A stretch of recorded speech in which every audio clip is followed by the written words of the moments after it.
Hello guys, আসসালামু আলাইকুম। আপনারা সবাই কেমন আছেন? আশা করি আল্লাহর রহমতে ভালো আছেন। আমিও আল্লাহর রহমতে ভালো আছি।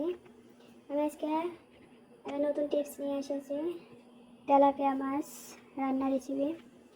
প্রথমে আমি মাছটা ভালোভাবে কেটে পরিষ্কার করে নিয়েছি।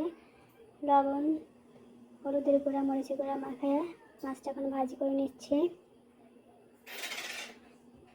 মাছটা এপাশ ওপাশ করে ভালোভাবে ভাজি করে নিতে হবে। আপনারা চাইলে মাছ না ভেজে এমনি মাছ শুধু মশলা দিয়ে কষা রান্না করতে পারেন। আমি মাছটা ভেজে তরকারি রান্না করব। মাছটা এপাশ ওপাশ করে উল্টাই দিয়েছি। এক পাশ হয়ে গেছে, আর এক পাশ ভাজি করা হয়ে যাবে ইনশাল্লাহ।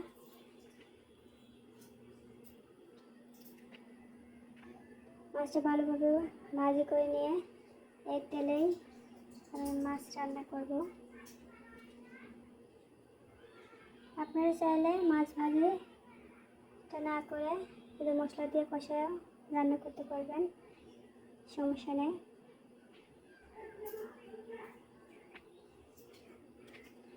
আমার এই ভিডিওগুলো আপনাদের যদি ভালো লেগে থাকে তাহলে রিকোয়েস্ট করব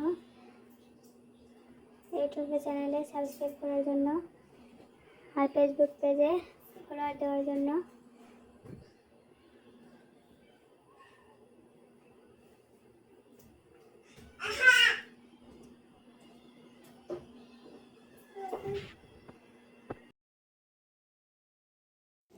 আমার মাছটা ভাজি করা হয়েছে, উঠাই নিলাম।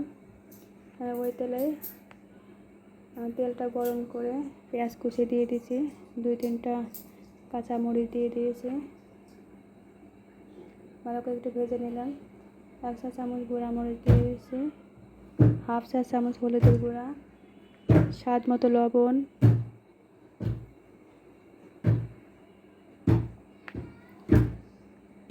1 চা চামচ পেঁয়াজ বাটা,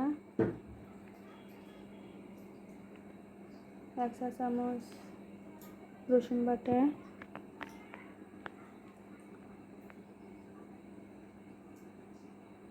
1/2 চা চামচ জিরা বাটা দিয়ে মশলাটা ভালোভাবে কষায় নিচ্ছি।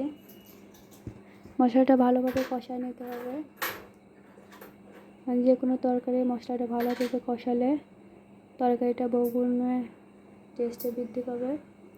মশলাটা আমার কষানো হয়ে গেছে, এখন আমি তরকারিটা দিয়ে দিলাম।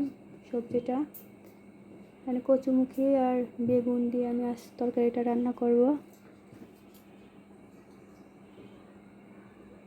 সবজিটা ভালোভাবে এপাশ ওপাশ করে নেড়ে নিতে হবে, যাতে মশলাটা সব সবজির গায়ে লেগে যায়।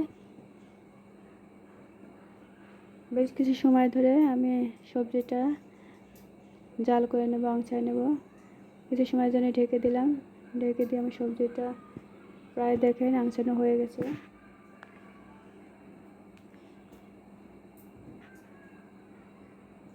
সবজিটা ভালোভাবে কষায় নিতে হবে।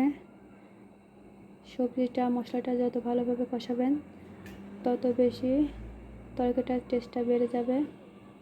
আর সবজিটা আমার কষানো হয়ে গেছে, এখন আমি পানি দিয়ে দিলাম।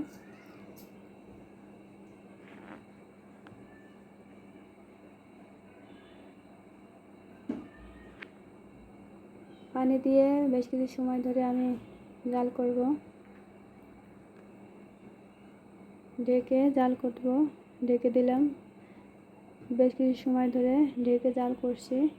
জাল করার পর এখন দেখেন গাইস, আমার তরকারিটা প্রায় হয়ে গেছে। তরকারিটা আমি এখন নামিয়ে নেব।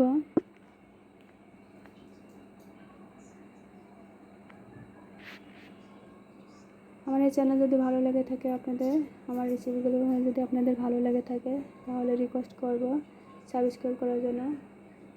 দেখুন গাইস, আমার তরকারিটা কি সুন্দর কালার হয়েছে।